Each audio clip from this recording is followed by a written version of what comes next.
Okay, it's time to commit. 2024 is the year for prioritizing yourself. Begin your new smile journey with Byte, and you could start seeing results in just 2 to 3 weeks. Just order your at-home impression kit today for only $14.95 at Byte.com. Byte Clear aligners are doctor-directed and delivered to your door. Treatment costs thousands less than braces. Plus, they offer financing options, accept eligible insurance, and you can pay with your HSA FSA. Get 80% off your impression kit when you use code WONDERY at Byte.com. That's BYTE.com. Start your confidence journey today with Byte. As a person with a very deep voice, I'm hired all the time for advertising campaigns. But a deep voice doesn't sell B2B, and advertising on the wrong platform doesn't sell B2B either. That's why if you're a B2B marketer, you should use LinkedIn ads. LinkedIn has the targeting capabilities to help you reach the world's largest professional audience. That's right, over 70 million decision makers all in one place. All the big wigs, then medium wigs, also small wigs who are on the path to becoming big wigs. Okay, that's enough about wigs. LinkedIn ads allows you to focus on getting your B2B message to the right people. So, does that mean you should use ads on LinkedIn instead of hiring me, the man with the deepest voice in the world? Yes. Yes, it does. Get started today and see why LinkedIn is the place to be to be. We'll even give you a $100 credit on your next campaign. Go to linkedin.com/results to claim your credit. That's linkedin.com/results. Terms and conditions apply. Acast powers the world's best podcasts. Here's a show that we recommend. What is The Briefing Room? It's a behind-the-scenes look at how the criminal justice system works and the lives of the people within that system. If you love true crime, well, these are the real people who do the job every day of making sure justice is served. Hi, I'm Detective Dave. I'm Detective Dan. Together we have decades of experience in local law enforcement, a profession that we think is often misunderstood. So we're going to explore how to do it right, and we won't shy away from when it's done wrong. These are stories you'll hear nowhere else. Unique, frank, and unvarnished. From the team that brought you Small Town Dicks, this is The Briefing Room. Episode 1 drops on August 30th. We'll meet you in the briefing room. Acast helps creators launch, grow, and monetize their podcasts everywhere. Acast.com.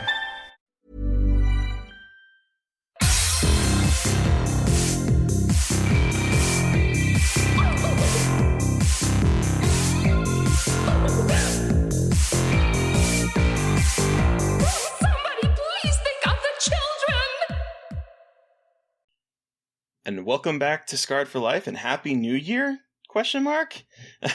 This is the podcast where we open up old wounds by looking back at the films that scared us as kids, and I'm Terry. And I am Mary Beth. And this episode is a little bit different. What are we doing this episode, Mary Beth? So this episode, instead of interviewing a guest, we are going over our best of 2022 list. Not just our top 10 movies, but our festival favorites, favorite episodes of ours from this year, favorite discoveries, overall thoughts on the year, and then also giving kind of some honorable mentions to movies that didn't make the cut, but we still think deserve a shout out. So basically, this is our big end of the year recap episode. Hell yeah. I'm not ready. I'm not ready. I spent 2 hours working on this. It's been a lot of time. Trying to figure out things, remembering lots of things that I saw at the beginning of the year, remembering things that were technically this year releases that I saw in 2021. That will continue to fuck me up forever. Mm-hmm. Because I don't like to, so I don't know about you, but I don't like to include festival releases on my best of list. I like my best of list to be like widely available movies. Things that people could go, that a normal person could go see. Yeah, I like it to be like more accessible. Like, hey, you don't have to only see it in like a tiny art house theater. Like it's actually now you can go rent it. Yep. But then I'm like, wait, hold on. That movie, yeah. So yeah, there's a lot. I think there was a lot of good fucking movies this year. And I know we'll talk about kind of the year as a whole later, but this year made it very hard to make this list. And it's a good thing, but but a challenging thing. Yeah, I think my problem with this year and the hard time I had whittling down my list was that there was a lot of really good horror movies, but not a whole lot of, for me at least, really great horror movies. So like when we get to my list, there's a lot of movies that I would have rated about a 4s and not a whole lot of 4.5s or 5s on my list. There was just a lot of good quality movies out there. There was just nothing that like, there was a very small amount of things that went like, oh my God, that was like, yes, this is my favorite movie of this year. You know what I mean? I know what you mean. I actually had a very similar, that's a good way to put it, because I was trying to put my finger on that when I was making my list, because there are a lot of movies. I like have a hard time rating things stars and shit. Like same. I never do it on Letterboxd. I like it. I don't know. It just, my brain has a hard time like conceptualizing that for whatever fucking reason. But it's like, I go purely off of how, not purely, but like how it made me feel. And there were so many movies in there that I were like on the same level, but nothing, not as much like kind of elevated over that. Like really impressive, but didn't pack as much of an emotional punch maybe as previous years have. And I think there's something, I was thinking about this. I was writing something the other day and I was thinking about this. You know, I'm going to save this when we talk about 2022. I'm jumping ahead a little bit. Sorry. I'm jumping ahead. Right. So put a pin in that one. We'll put a pin in that. I want to hear that. Let's talk about our festival favorites. So, sure. Movies that we saw at festivals this year that are either coming out next year or hopefully coming out next year. But things that we were really impressed by that didn't come out this year, but people should have on their radars. Yeah. So... What's one of yours? Like, I don't really have these in any order, but like, I'm sure we're going to have some overlap. I have a pretty big list, but I do too. Big strong word. But, okay. So I feel like my number one is The Outwaters. Same. That one is at the top of my list. No one. I mean, I saw The Outwaters almost a year ago. And I've been we've been championing it for a while. It's so exciting to see Robbie get so much buzz around this movie, and it's finally going to be able out there for everyone to witness. I rewatched it a couple days ago, and Christ on a Cross. I'm excited for everyone to see it. Yeah, I think it's going to be one of the big. I do think it'll be a little bit divisive in terms of normal audiences, but like for me, the things that it does with found footage in terms of like going past where a lot of found footage movies end, I think is just, it's really good, and it is fucked up. It startled the shit out of me so many times. It's really good, and Robbie is a delight. So I would love to see it succeed incredibly well, because he just is a good human being. And it's like, it doesn't have the same commercial appeal as a Terrifier 2, but the depravity is on the same level. So like, it equals out. We'll get a little art house fuckery in your life, y'all. It's good for you. But yeah. That one's on mine. Another one that I'm really looking forward for people to see is Swallowed. Me too! By our boo, Carter Smith. Boo!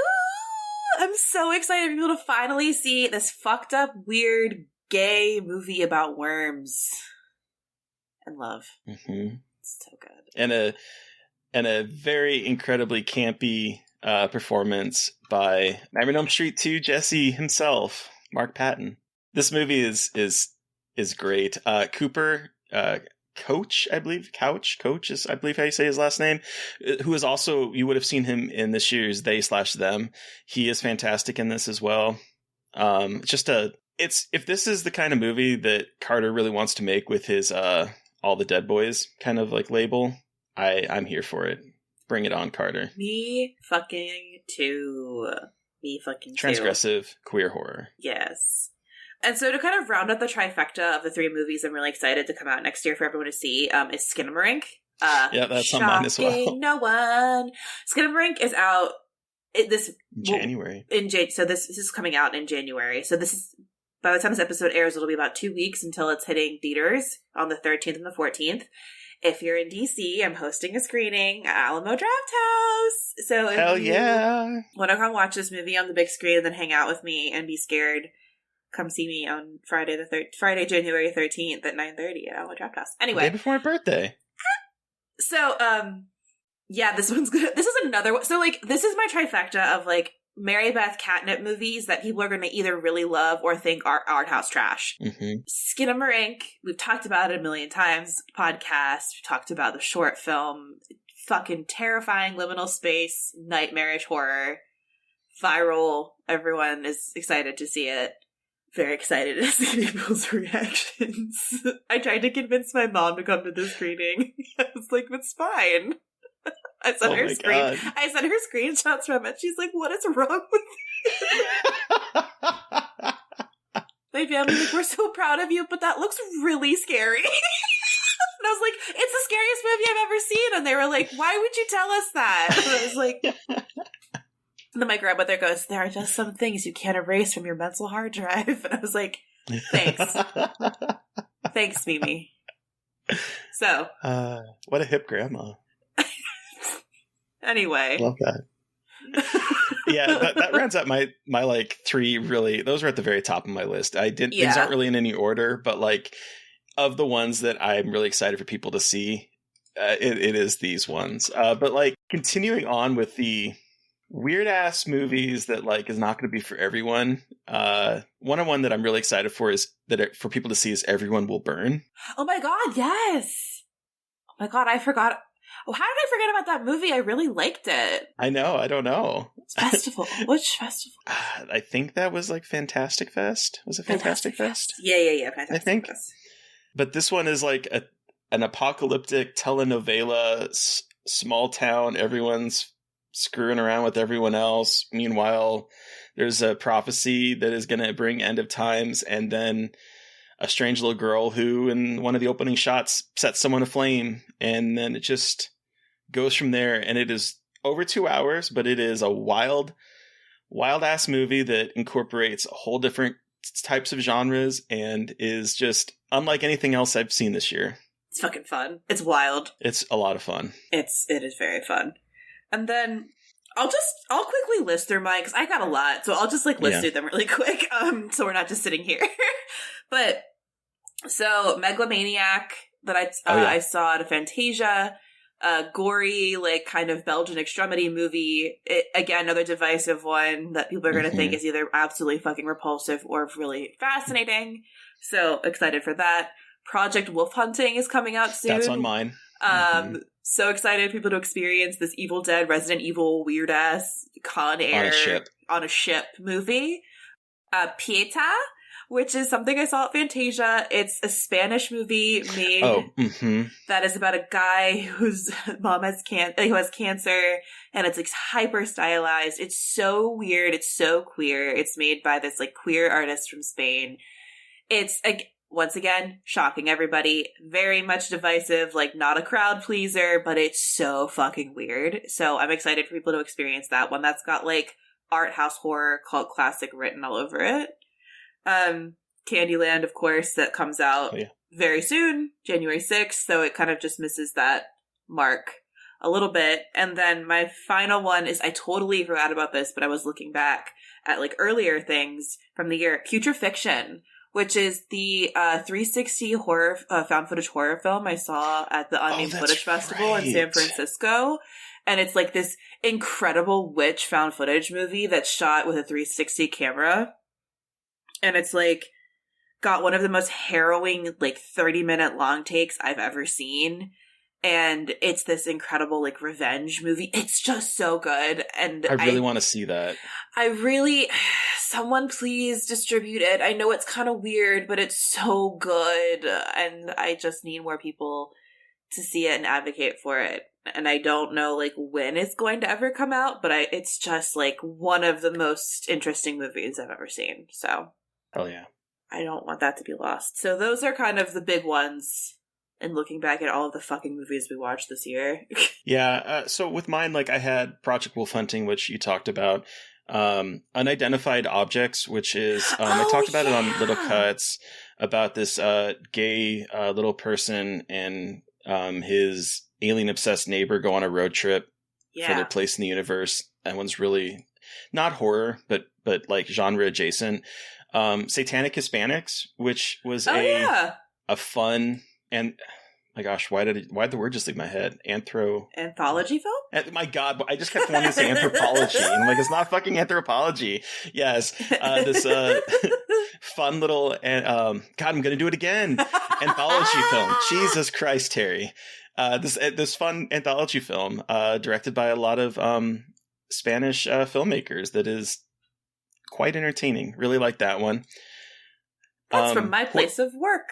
It is. Anyway. Another one that I saw that I really want to write about is Huesera. It's now been subtitled Huesera the Bone Woman. I'm so excited. I haven't seen it yet. I'm so excited. I have a lot of thoughts on this one in terms of queer representation and what it's doing with subverting a lot of expectations in terms of what we typically see in a possession film. Okay. Yeah. I want to write about it. It's great. Yeah. It's a fantastic movie. And then finally, Dawning, which I know you saw. Yeah. The Korean movie? Yeah. Oh my God. Oh. Yeah. It all came back to me. Oh my God. That movie is a lot. It surprised the hell out of me. Good God. Yeah. I really can't say much about it. Yeah, that's a movie. It's like. But keep that one on your roster. I think that's going to be a surprise for a lot of people next year. It was really good. I'm hoping that it'll come out next year. Hopefully, I haven't heard anything actually, but I haven't either. Fingers crossed. But yeah, those are the ones that really stuck out to me this year. There was a lot. We saw a lot of festivals, and I'm sure we're missing a number of them. But those are the ones that, like, for me, just instantly as I was looking back at my Letterboxd list, just jumped out at me as like yes. Yeah. And then, let's look to the future a little bit and talk about what we're looking forward to next year. I'm looking forward to all these festival favorites coming out for sure. Some of them, the ones that at least have distribution. I'm looking forward to the new Scream movie. I think that's going to be fun. Yeah. I'm very curious what they're going to do with New York. Mm-hmm. But I'm excited to see that. It's going to be another year of the franchise, I feel like, because there's going to be the new Evil Dead movie, which I'm really excited for. I'm so fucking excited for.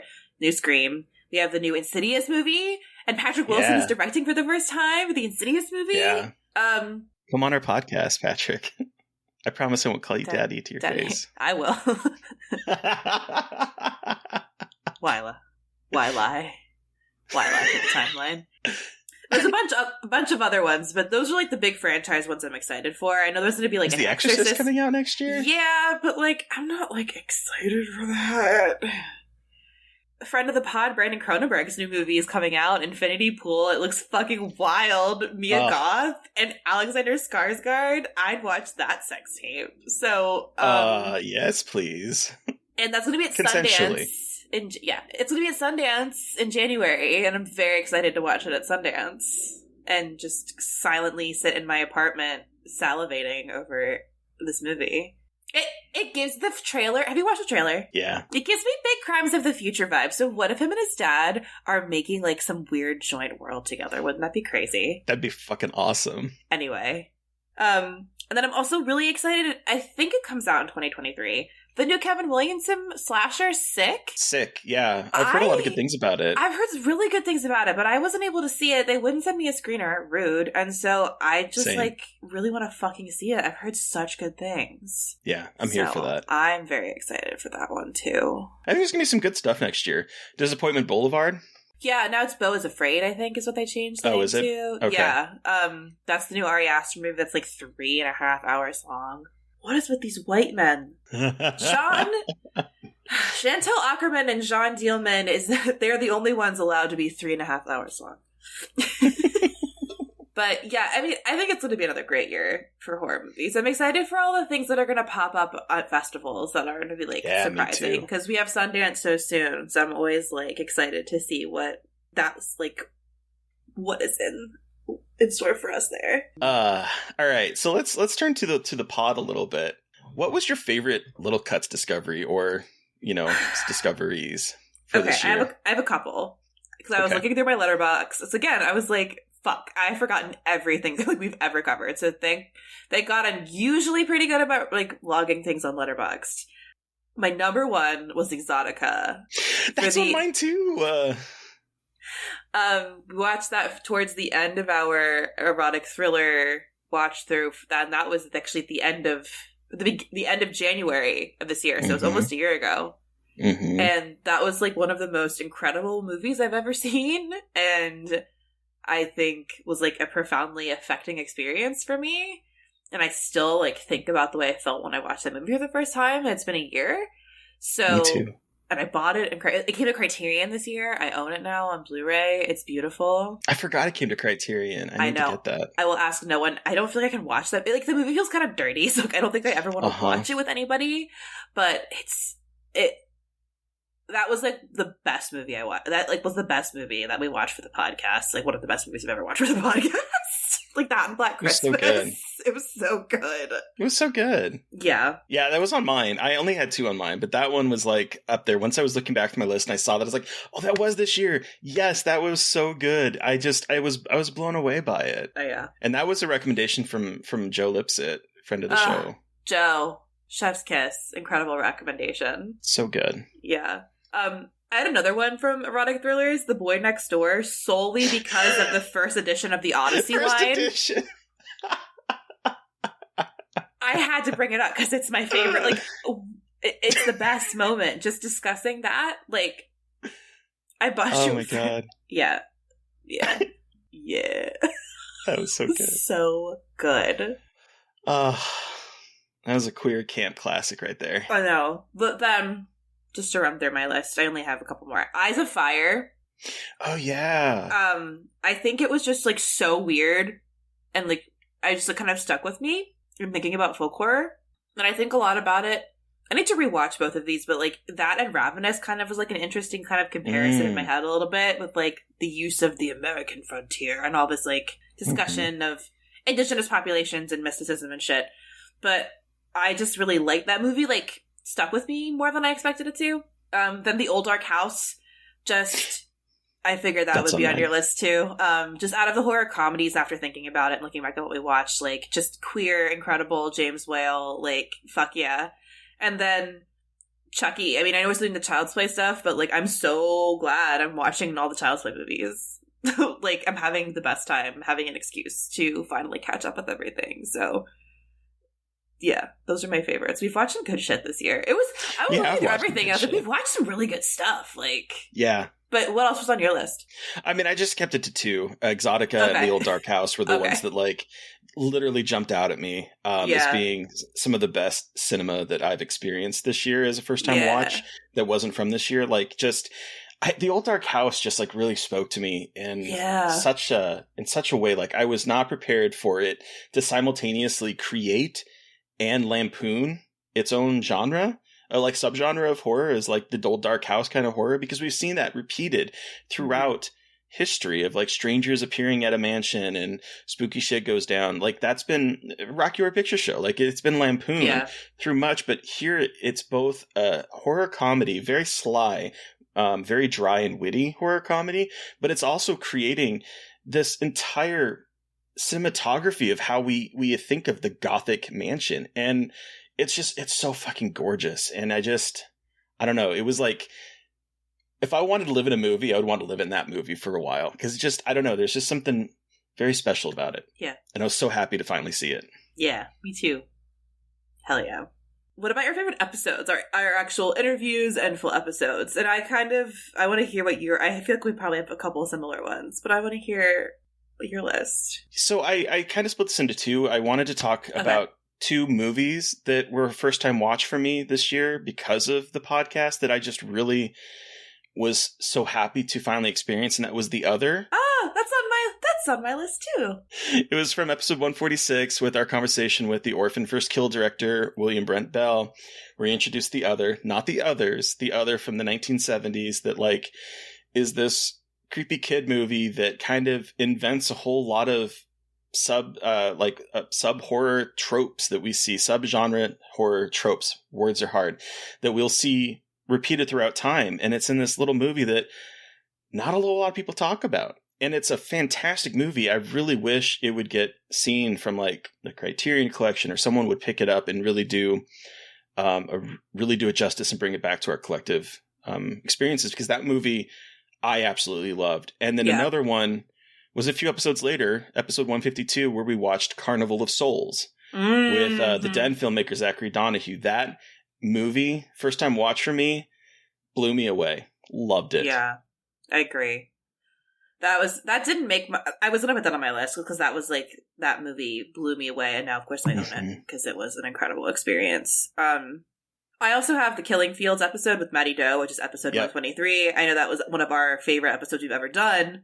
But between talking to Maddie Doe, who directed The Long Walk that came out this year about grief and the loss of her dog, but then also talking about the Killing Fields and like her family's own experience with the topic, and just, it was such an incredibly personal and honest conversation. Again, it wasn't like our normal kind of horror movie, what you think of as a horror movie, but I think those are sometimes our best episodes. So it was an honor to talk to her and have her share so much about with us. So that was definitely, I think, my favorite episode of this entire year. Yeah, that was definitely on my favorite episode list. Yeah. Did you have others? Yeah, so I also really enjoyed our conversation about Don't Look Now with Vanessa and Joseph Winter, because I had seen Don't Look Now before, but I had, in the episode, which episode 155, I watched it with my dad, who really didn't like it and was like shitting on it the whole time. And this time I watched it and fell in love with it. Like, actually fell in love with it. And so I think that conversation really I was just so glad to bring this movie back into my head as something that I knew was really good, but like being able to like be in a place to really appreciate it, I think was really important for me this year. So, and then I also had a couple of the other ones I have on here mostly just because they were really fun to talk about. I had Willy Wonka episode 122 with Maggie Robertson, who is Lady Dimitrescu. She's just really fun, and that was a really cool conversation with her. The Changeling episode 125 with Robbie Banfitch, because it's fucking chaotic of all time. Like, if you want an episode that is just like if you want something different, but not like in like an emotional way, but in like a what is happening kind of experimental audio experience kind of way, that's what you should listen to that episode. It's really awesome. Go off the fucking rails with that. Robbie was just like smoking cigarettes the whole time. It was absolutely incredible. It was incredible. The Good Son conversation with Devin Das, episode 136. Oh yeah, because this movie freaks me out so much, so it was wild to get to revisit it and like relive my stepchild, like stepsister, stepbrother trauma. And then one of our most recent episodes, 164, The Exorcist again with like John R. Leonetti, was just a really, really cool like look. And we have a lot of guests like within a certain age range.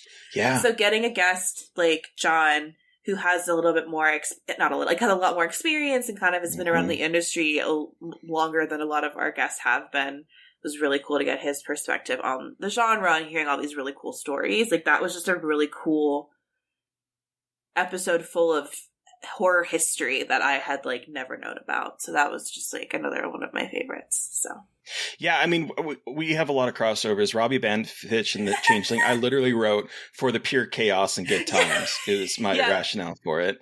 I had Maddie Doe because the raw emotion. I cried while we were recording that episode. Yeah. The talks about the animals really hit me. Just like that whole episode was just, it's perfection. I think that episode is our best episode, honestly.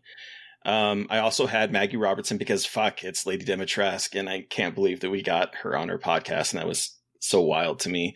I also had John Leonetti on it because I could have listened to him talk forever. I wish we'd had more time to like just hear about his stories, because this is a person, like you said, Mary Beth, and I was thinking about, I feel like we're sharing the same brain right now, because a lot of our guests are, first-time directors or people that have been working for a small amount of time.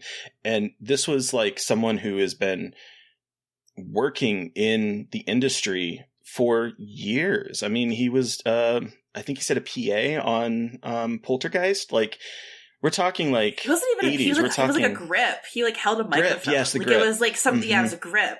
Like something super basic. Yeah, and so like he's been working in Hollywood and working in cinema and creating the look of horror films as a DP.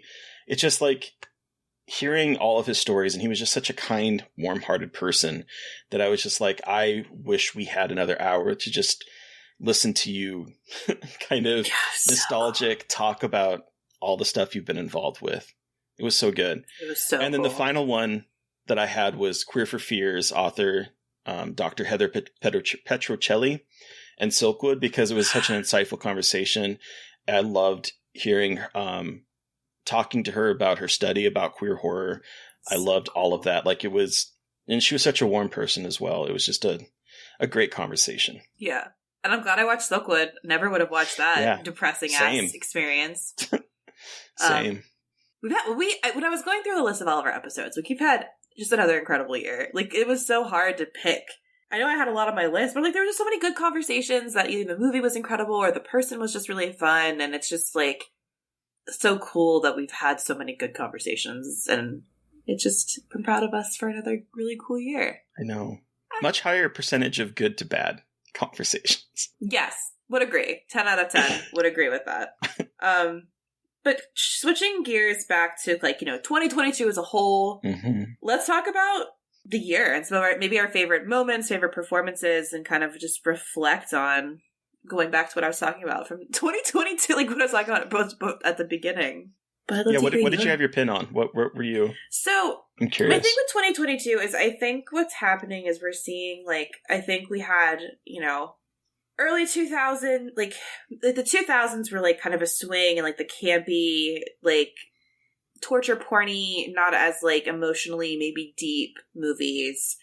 And then in the 2010s to 2020s, these are all very sweeping generalizations. I'm speaking in sweeping generalizations. So we had kind of the elevated horror movement kind of build in the 2010s, and we had all of those movies kind of come up, and we had the kind of higher brow horror movies take dominance. And I think what we're seeing now in 2022 is an equalization of that, where we aren't just all highbrow and we're not all just bloody slasher gore for entertainment's sake. We're kind of hitting a really interesting equilibrium, which means I don't think we get as many emotionally affecting horror movies, but we also get a ton of movies that Barbarian and Smile that are original and aren't, I guess Smile has a deeper meaning, obviously, but we get these movies that are swinging for the fences a little bit more in terms of being ridiculous and not trying to convey a higher meaning.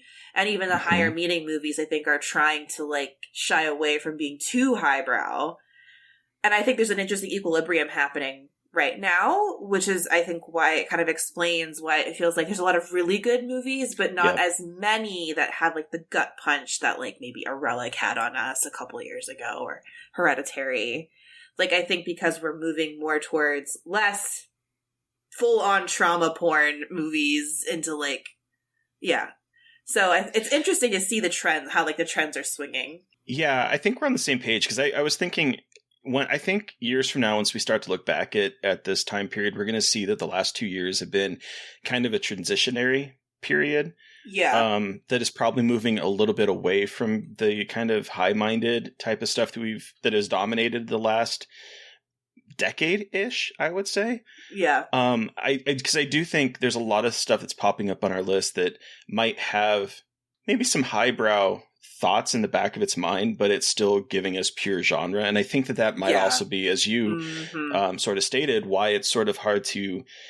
I think it's going to be kind of hard because the last few years when we've done this, there have been movies that have been gut punch of movies that yes, this was my favorite movie of the year. Easy to descriptors. But this year, there was a whole lot more entertainment, I would say, in terms of being a more entertaining film than necessarily something with high-minded type of metaphors and ideals and all that kind of stuff going on there. So I agree. I do think that a few years down the line, we're going to see this as a transitionary period into whatever's coming next. Maybe a combination. Yeah, and I also think it reflects how people are going back to theaters too. Because we saw Nope, Smile, Barbarian, Scream, Terrifier 2 even, kind of marked the return of the big kind of blockbuster. And it feels weird to call Terrifier a blockbuster, but it kind of weirdly falls into that category now, which is fucking wild. But of like wanting people to go back to the movies and think and kind of realizing, and understandably so, that like the wider population is not like going to always want to go see Hereditary. Like they want the more entertaining, like, and we'll talk about this, like all of these movies are smart. They're not like that, like you were saying, they're still very smart, but they're entertainment forward. Like again, like you're saying, it's focused on entertaining and scaring and kind of eliciting this more emotional reaction from you that's like fun, and then having the deeper conversations kind of going on a little bit more in the background. Yeah. Which is interesting. And I think it's, again, a lot less slow burns, I would say. Yeah. Which is so funny because like I watched a lot of slow burns this year, but it's like, oh, I did too. But also like we're a little bit different because we're watching all of like the festival slow burn movies that not as many people are going to see. But I also think in a lot of those slow burns are like the movies that are even like the indie festival movies are similar. Like there's just so much weird shit, and there always is, but I just feel like things are getting even weirder. Thumbs up. Yeah, thumbs up, 100%. I also think this year was obviously the year of the franchise. I mean, we had Texas Chainsaw Massacre, we had Scream, we had Prey, we had Hellraiser, we have Halloween. Am I missing anything? Oh God, it was. We're having the Chucky TV series. The new Hocus Pocus came back. Like, this is definitely like the year of old things coming back. Pearl is becoming a franchise, but it's not the same thing. It's different. Not the same thing, but yeah. Yeah. It really was, though. It was like the year of reboots and reimaginings, and we were seeing that. We've started seeing that more, but this year was definitely the big, like, horror events back to back to back kind of situation. We almost had Evil Dead Rise almost came out this year if HBO Max didn't shit the bed with all of its programming. And luckily we're getting a theatrical experience of this movie, which is what was not originally in the cards. So excited for a theatrical experience of this. Oh, it's going to be so good. Lee Cronin rules. But I also think that this year there were some like incredible powerhouse performances, mostly from women in horror, but there was a couple men that also really stood out, and I just like made a list of all of the girlies from this year that have been in either multiple or like really incredible roles in horror, because there was a lot of them this year. Like this was the year of Jenna Ortega. Everyone knows this girly. Jenna Ortega in Scream. She was in X. She was in, and she's Wednesday, obviously. So she is like big now in the whole like horror world now. She is like Scream Queen extraordinaire. Then we also have Micah Monroe had the big year this year between Significant Other and Watcher. She's incredible. Then I also Olivia Luccardi is my other big breakout star of the year. Like Jenna Ortega is going to get all the attention, but Olivia Luccardi was in Soft and Quiet, and she was in Candyland. And I think that like she is someone to really keep an eye on. She's really, really scary. And she had some really incredible performances this year. Obviously, we had Mia Goth. Everyone's talking about Mia Goth. We know, we get it. She's cool. I love her. But then we also have, I wanted to shout out Anna Diop, who was in Nanny, who was the lead in Nanny. She's incredible. And then Laura Galan from Piggy. She is also incredible. And then the two dudes I like to shout out are Owen Campbell, who was in, he was in X with Jenna Ortega. He was also in Candyland. And then he was also in something else that I can't remember. It doesn't matter. But he was in My Heart Can't Beat Unless You Tell It To last year. And he is in a bunch of stuff now. And he is another incredible horror actor to keep your eye on. So, and then my last shout out is Neil Maskell in Bull. He was just real scary. I talked about him in our Little Cuts episode about how scary he is in that movie. But those are just, like, there was just some really good performances this year. Like, even if a movie maybe didn't totally speak to me, it was, like, the performances. There are some just, like, incredible performances this year. So, I wanted to add to that, Jasmine Savoy Brown. Oh, also yes. in Scream and Yellow Jackets, giving us fantastic performances, as well as Lauren Ambrose from Servant. And also she's going to be in Yellow Jackets this next year. She's leaving Servant to go do Yellow Jackets, and I'm super excited to see her continue on. Yeah. But it's also the year, like, I was thinking about monologues between Rebecca Hall her monologue in Resurrection and Mia Goth in Pearl. Uh-huh. I'm sure there's more, but those are the two that like jumped up to my head because I know that I've seen like, oh, here's another monologue. We've had a lot this year. I mean, The Righteous was the movie of monologue. It was the movie of that's monologues. right. It was really, there was a lot of waxing poetic this year. There really was. Which is interesting. Also the year of food and the year of cannibals. Oh my god, the year of food. It is the year of food and cannibals. I was so into the fact that it was like culinary horror year between The Menu and then Flex Gourmet and the Andy Baker tape. It was... And Fresh. Oh yeah, because that's cannibals and food. And then we have... Keeping Company. Yep, and then we have Bones and All. There was a French cannibal movie too. Feed Me was one as well. Yeah, Jesus. Are we okay? A lot of cannibals. A lot of cannibals this year. Are we okay as a society? Probably not, right? Probably not. Ooh. And it was also a good year for found footage. I wrote a whole list about it for Dread Central, so we don't have to talk about it for too long. But we had Deadstream, we had VHS 99, we had Incantation, like we had some big like found footage like pillars happening, and then we'll have obviously the Outwaters next year. But then there was some really good like under the radar stuff that was really cool. There was one on your list that I was like, ooh, I need to add this to my list, and I can't remember what it was called. So I am revamping some more. Does it have to do with video games? Deadware. Yes, yeah, Deadware. Isaac Rodriguez. Isaac Rodriguez makes 1 million fucking found footage movies a year. He is prolific. He actually works with Thomas Burke, who we talked about the Barbados Project, which is also on my list.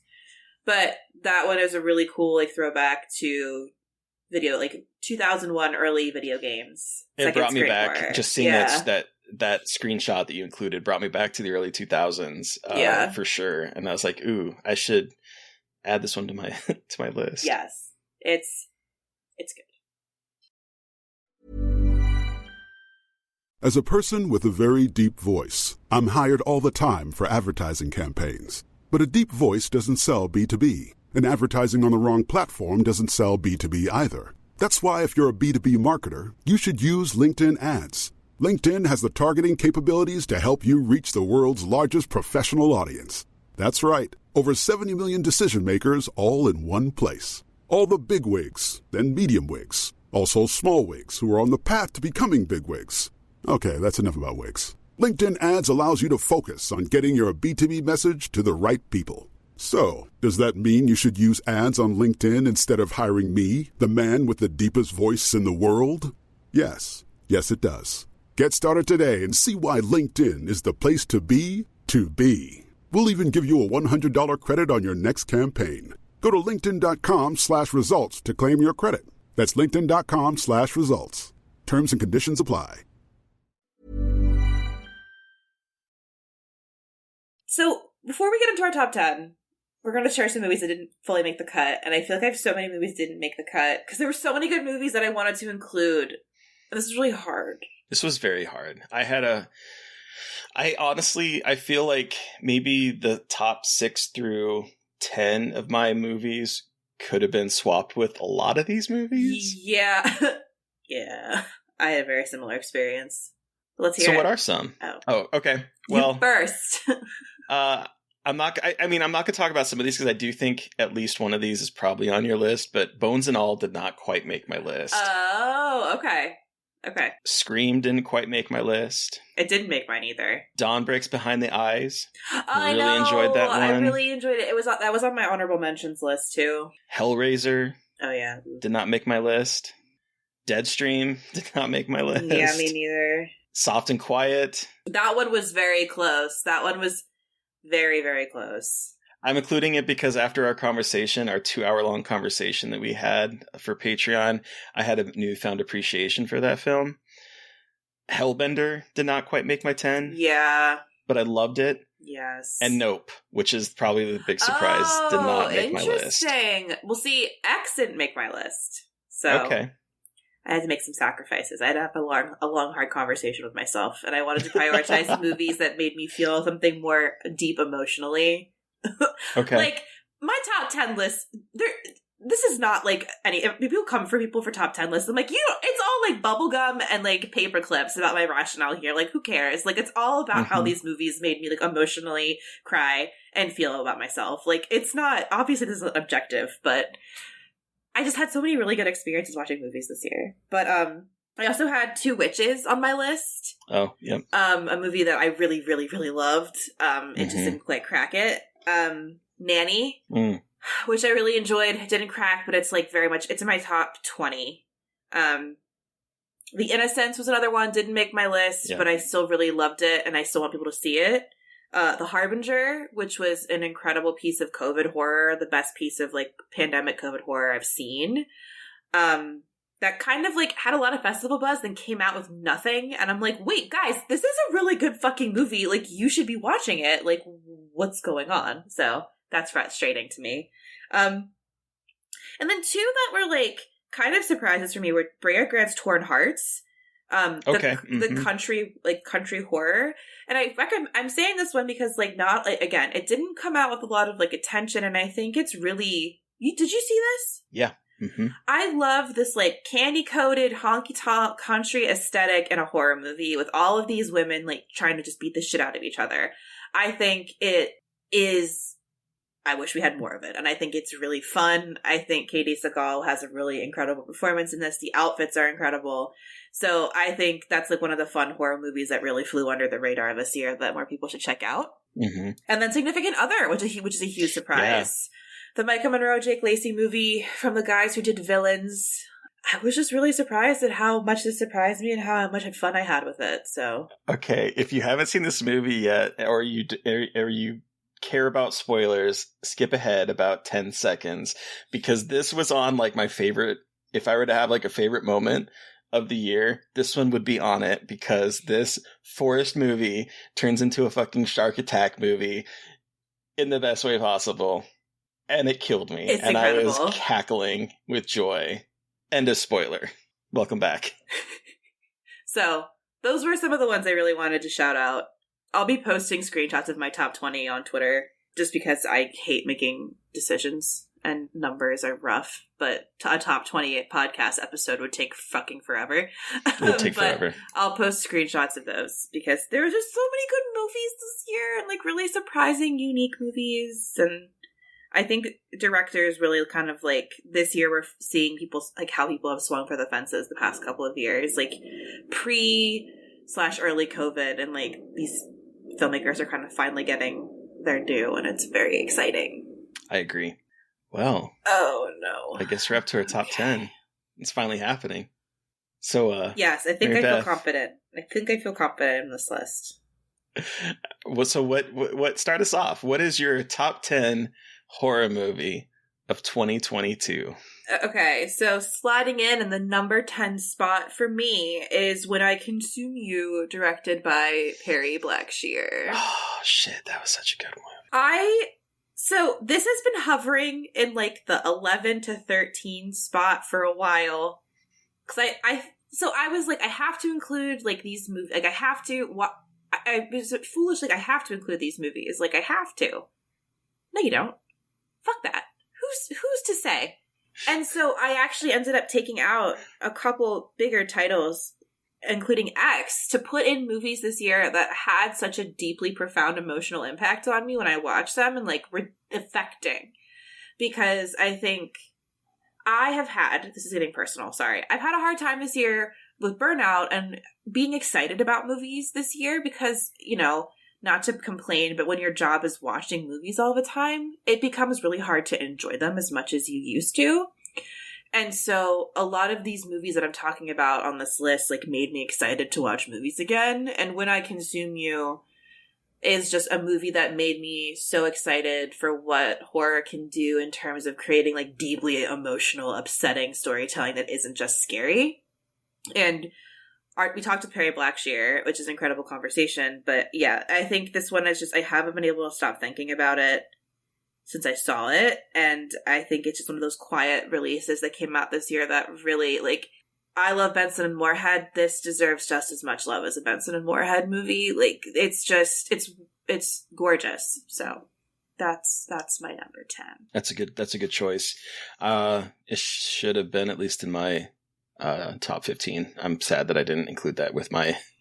There's just so many movies. I know, and this one like fluctuated, and then I was like, no, I have to put it in there. It's just yeah. What about you? I think what I'm hearing from what you're saying is similar to me. I'm not writing about movies as much as you are. Like, you're writing so much about movies, but the burnout is real. I went back to look at my site and I realized I haven't reviewed a movie in a very long time, and it's because I just have. It's been a rough year. I've not been really excited about cinema this last year, and so the movies that sort of like keep popping up to me are ones that. Listen, I think the other thing is that I'm going to be 42 in a couple of weeks, and it's hard for me to get excited about the same old kind of movies that I've been seeing. And I feel like, and I'm going to talk about this a little bit more once we get to a particular movie, but there are a lot. It's really hard to surprise me anymore, and I think I'm getting kind of bored. So my list is movies this year that sort of like were unexpected surprises for the most part is what we'll be seeing. But my 10 slot. If you've been listening to us for as long as we've been doing this, I reserve it for a movie that I think needs more attention. And this one that is my 10th spot skewers the rich, politicians, generational wealth, corporate greed through a lens of like horror tropes, including cannibalism. There's been a number of cannibal films this year, and this one was the biggest surprise for me when I saw it at Panic Fest last year. It's Keeping Company. Oh, yay! Keeping Company. Who we had. Devin Doss, the co-writer, or I think co-writer and also the actor on the podcast. And it's about a pair of insurance salesmen who kind of Forrest Gump their way into being caught by a serial killer who has been like kidnapping forgotten members of society for their meat because he is selling it to different corporations for cheap food. And meanwhile, there's like insurance company that the agents are working for that like don't want to pay out their life insurance. And so there's some of that going on. Meanwhile, there's like a politician who's running on I'm sweeping up the junk on the street type of, I'm using quotations, type of campaign. And it sort of viciously skewers like all aspects of capitalism and corporate greed and the ruthlessness it takes to succeed in that. And it's very funny and it plays with genre incredibly well. And if you're going to go see a cannibal movie about rich corporate things and you have a choice between Fresh and Keeping Company, I'm going to give you Keeping Company because it's a much better film. Sorry about it. I agree. So that's my top 10. That's my number 10. I'm so glad. Yeah, I was really, I know because you had been talking about it for a bit, and I was so glad it came out this year and we could watch it. And again, I know there more people need to see. It's a really good cannibal satire. One would call it biting, because cannibals. Yeah. What? It's cannibalism, just biting. I'm here all week, folks. All right. So that's our number 10s. What about number 9 for you, Mary Beth? Okay, number 9 is another movie that was an emotional gut punch that made me cry. This is Addison Hyman's Hypochondriac, which we talked about when it first came out at South by Southwest.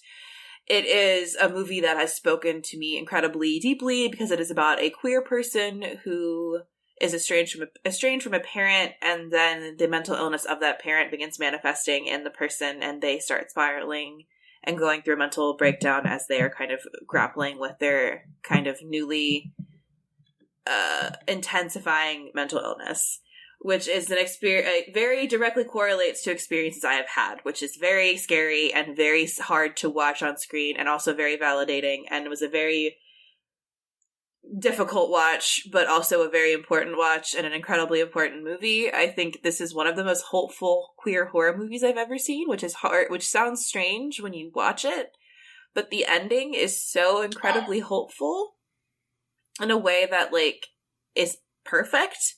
So I think it's just like one of the best queer horror movies we've seen in a while, especially in terms of grappling with characters who are complicated and not perfect, and also just like there's no good or bad. It's all just like a fucking black and white, not black and white, like just a gray wash fucking mess of a situation. And I just think Addison did an incredible job with it. And I think, you know, it just spoke to me on such a ridiculously deep emotional level that I had to put it. There was just like, this is one of the few, this is one of those movies that just like so deeply spoke to me this year. I was like, how the fuck did you like pull that very specific experience out of my brain and put it on screen? So that's my number 9. It's not on my list, although I feel like it should be. I'm now looking at my list and thinking, damn, I should have included that one because that's gonna be us this whole time. We're just gonna be like, fuck.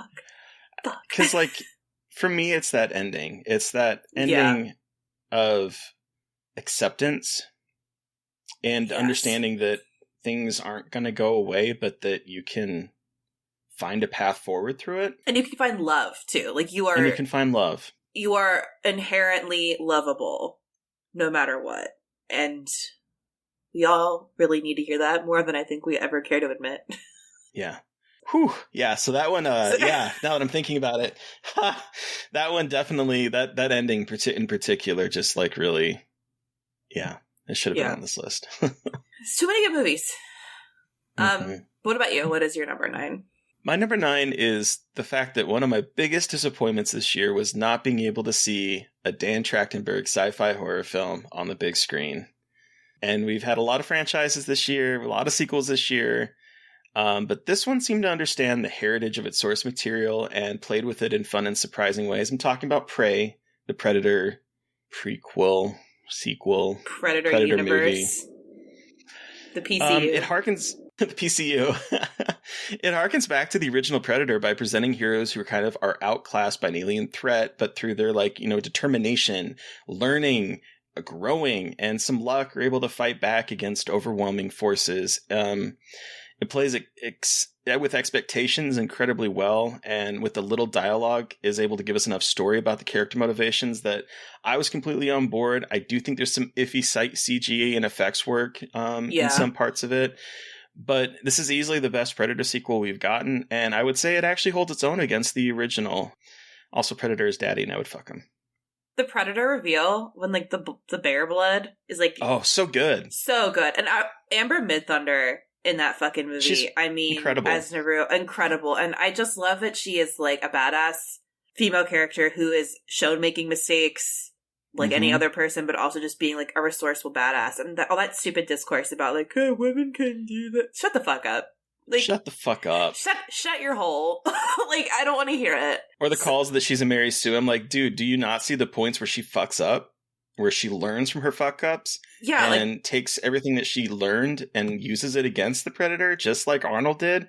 Hello? Yeah. Again, if people just want to find problems, it's like, it's woke. I'm like, just because there's a chick in it and that, like, Indigenous people are playing Indigenous characters. It doesn't mean it's woke. Like, it's so wild, like, that these are the kind. Like, it's literally an alien fighting people. It's like the same, but even more badass, because it's bad. Like, it's just whatever. Anyway, yes, this was not on my list, but I had a really fun time watching it. I was so surprised, and I think this was like an interesting test case of like, oh look, like a streaming movie like this can really do well, because I feel like this is one of the like top performing like streaming only releases. Mm-hmm.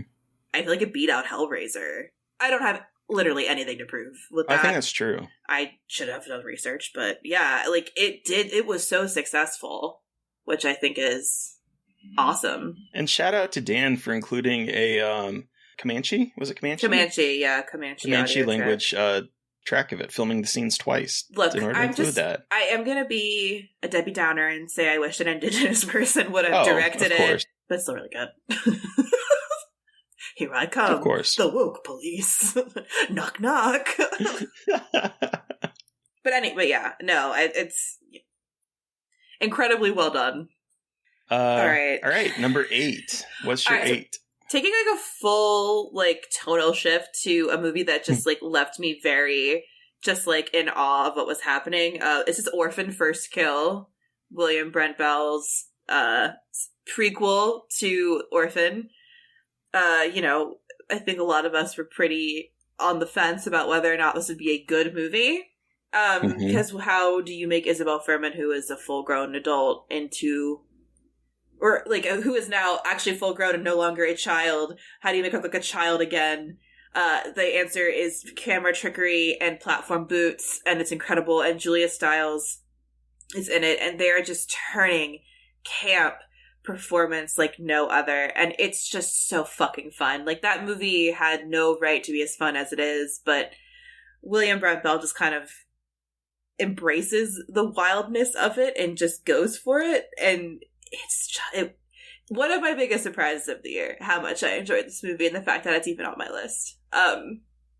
It's a lot of fun. It's a little further down on my list just because it was like, I'm sorry, it's like junk food a little bit. Like, it's junk food, and there's nothing wrong with that at all. It was really fun, but no, there's a lot of junk food on my list this year. Like, but damn, I just had so much fun with that movie. It's great. It's a lot of fun. It's a lot of fun. Is it on your list further up? I don't know. Oh, okay, cool. So I can always tell. I can always like, but then okay. So that's my number 8. And what about your number 8? My number 8 is probably a stretch for the horror genre, but I will say that I think it plays with horror conceits and like the thriller language enough that I'm including it. It's also probably a dark horse contender because I sometimes think I'm in the minority on this one, but Bodies, Bodies, Bodies was one of my favorite theatrical experiences this year. You are I thought it the was... third person I've seen put that on their like a top 10 list this year. Yeah. 2 of the Dread Central staff writers put it on their top 10s too. Okay. I found it funny, slightly suspenseful, and a mean-spirited take on kind of an Agatha Christie story. I knew immediately what happened and how the person died, or what that I knew immediately kind of sort of what happened, but maybe not the how and the why it happened. Okay. That the film was building towards, but like that didn't ruin my experience or dampen the satire of the film. I think the cast is uniformly great. It was a joy to see Rachel Sennett. Is that her name? Sennett, I think. Sennett from Shiva Baby, just going bonkers and just having a great time. It was a little on the nose with the like podcasting thing. Podcasting is really hard. Yeah, it is. Preach, Rachel. I'm here for it. And yes, I would love to be the meat between a Lee Pace and a Pete Davidson sandwich. Stinky. So that's... Hell yeah. That's just... I enjoyed Bodies. I enjoyed it a lot. I think... It's junk food. I think people were like unnecessarily shitty about it. I don't think it's got like the like, we talked about this when we first saw it. It's not like the like TikTok millennial jargon. It's like actually quite smart. And I think the marketing really did it a disservice of trying to kind of make it seem like it was dumb, like about dumb people who were just like vapid. Like, yeah, they're vapid, but they're not all stupid. And the script is also really smart. So I think that was like it's a very smart script. It's a big bummer of a marketing thing from A24 trying to be like, look, Charlie XCX and Pete Davidson. And it's just like, yeah, you had all of the ingredients. You just somehow fumbled the final product. But yeah, I really, that was a fun watch from this year. Like I said, this my list is going to be a lot of that because it surprised me. I think that's what I was kind of looking for this year. Something to like re-energize my desire to watch cinema. All right. Number 7. What is your number 7? Lucky number 7. Speaking of things that kind of mix it up or a little bit different, so my number 7 is actually Peter Strickland's new film Flux Gourmet, which is one of the big culinary, well, big is a strong word, but one of the culinary horror films from this year. And I included this on here because it is just one of like the most unique and weird things I've seen all year. It's Peter Strickland, who did In Fabric, who did Barbarian Sound Studio. Like, he obviously very much has a style. Very much kind of a way of making movies. And this one is one of his most grounded movies, which is saying something that takes place in like in a different world where instead of rock stars, the musicians use food as instruments. And so it's like traveling groups of musicians who play food and do performance art.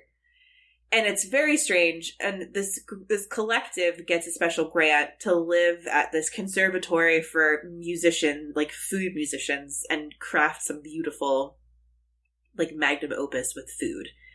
And the person who is basically like the journalist who is documenting their their time there and their creations has celiac disease, and he's dealing with gastrointestinal issues while also being surrounded by food. And it is a movie that, again, was kind of looked at like, look, he farts a lot, fart movie. But actually, it's really fucking beautiful and smart and weird and a really interesting movie about making art and the world around making art and, like, what it means to make art. And it's just really cool and really fucking weird.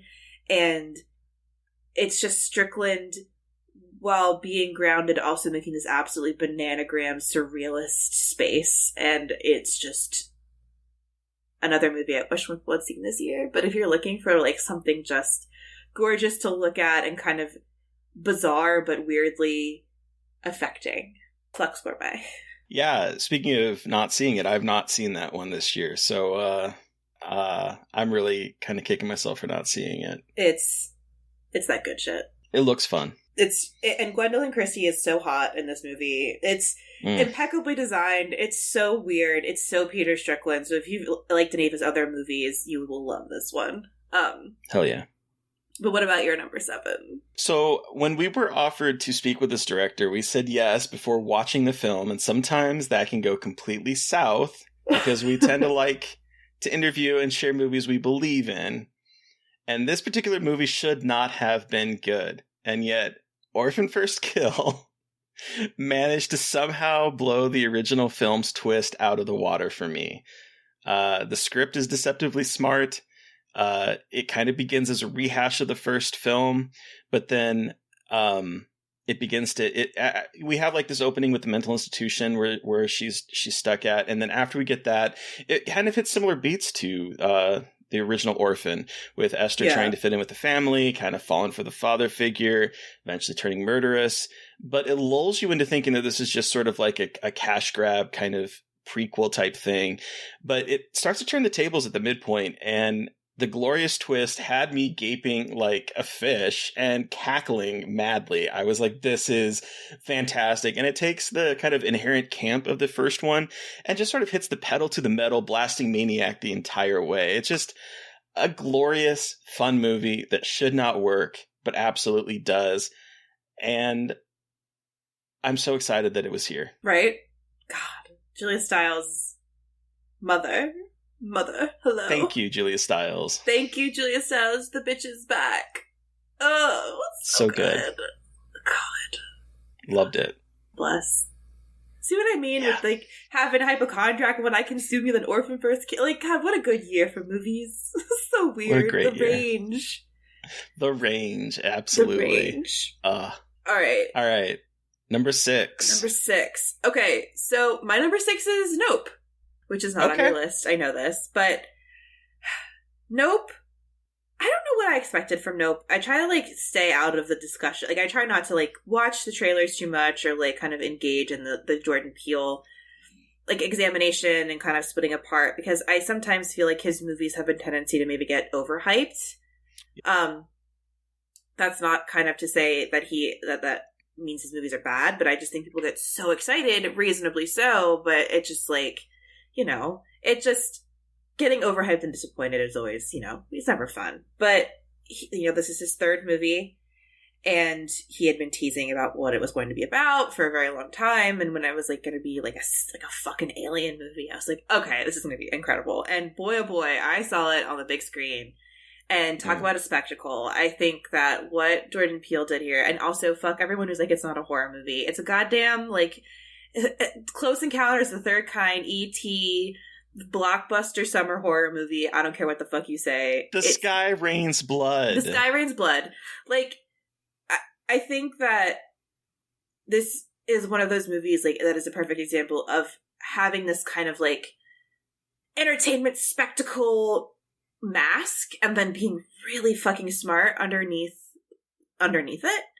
I think there's a lot going on here in discussing, like, prey and predator relationships, power dynamics, Hollywood, like, capitalism, so many fucking things. But I also think just, like, the 4 core performances. We've got David Kaluuya as OJ. We've got Keke Palmer as Emerald, the brother and sister horse trainers that are incredible. We've got Stephen Yeun as Ricky Jute Park, who experienced the chimpanzee massacring his TV family with his child. And then we have Brandon Cutie Patootie as like the third person in like the trio trying to figure out what's going on. And I just think this movie, I don't know. I think it's his most grounded movie. I think it's his most like typical movie. And I say that not as like a diss, but like I think it plays into like more expected tropes of like the summer blockbuster movie, but he still puts his twist on it, which I don't think that's a bad thing. I think there's some like the alien abduction moment with Jean Jacket is one of the scariest scenes of the entire year. And I just am so impressed by Jordan Peele's ability to take the sensibilities of a blockbuster, but also infuse like his intelligence into the movie. I just am always in awe of what he's able to create. And I just think like this was such an impressive feat of filmmaking. So the alien design is stunning. It's stunning. It's so good. I could have watched that movie forever. That was a movie I could have watched for a long time. I just love the world he created and like the cinematography and just everything about it was just gorgeous. So that's my number 6. It's a great movie. It's weird that it's like, and I was looking at my list, I'm like, I know it could be higher, but there's just so many other good movies that I think had even more of an impact on me. And it's just like wild that there's that many good movies this year that kind of like knock, for me at least, like the Jordan Peele down to 6. I really enjoyed it.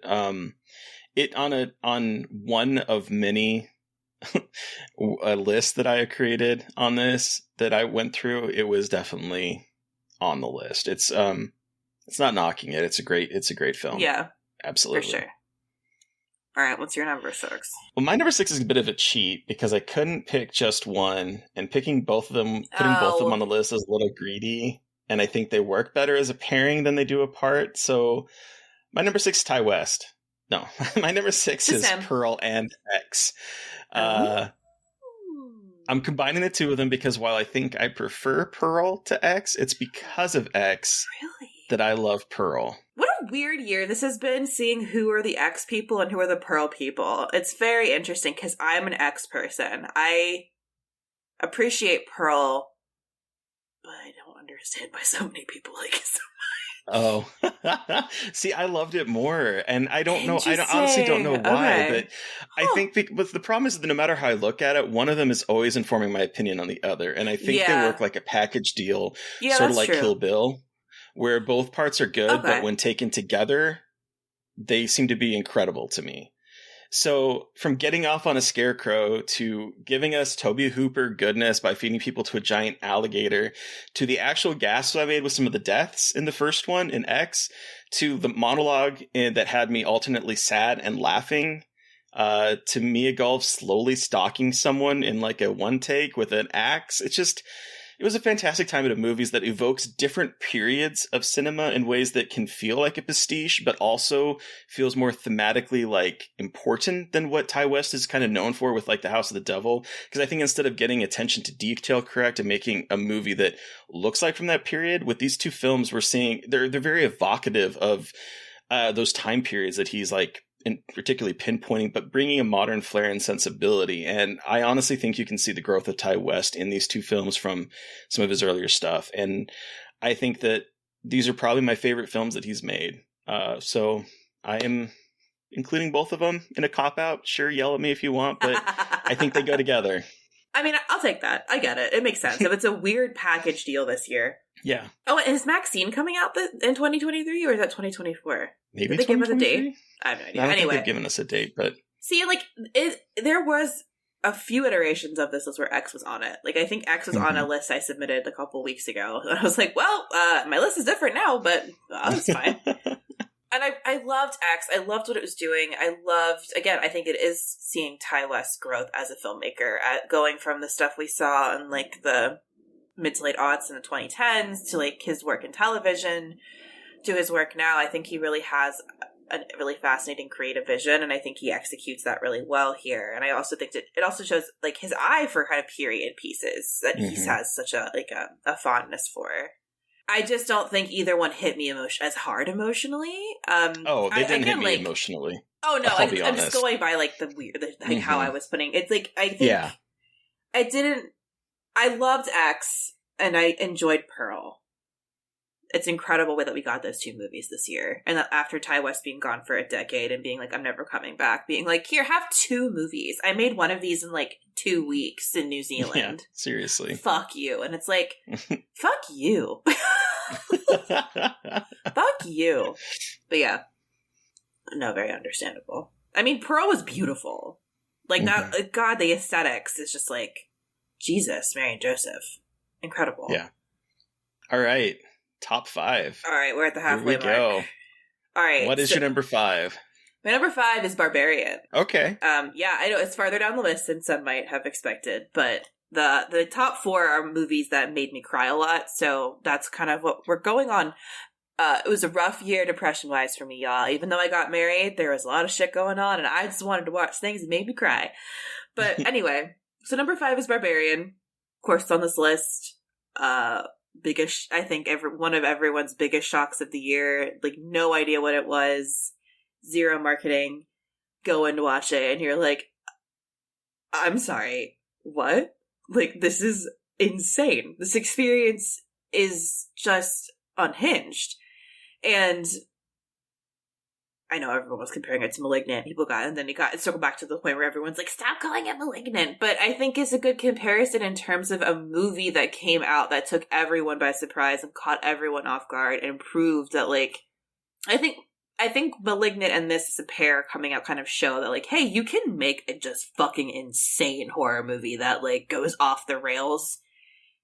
And that's fine. Like, you can also do that. Like, that is also something that we should be releasing into the world. And I think this hopefully paves the way for those kinds of movies, because Barbarian, like, I mean, it's like the Whitest Kid You Know guy directs it. Like, what the it had like, I don't know, it had no business being as successful as it was, and as incredible as it was, and as fucked up and gross and weird as it was.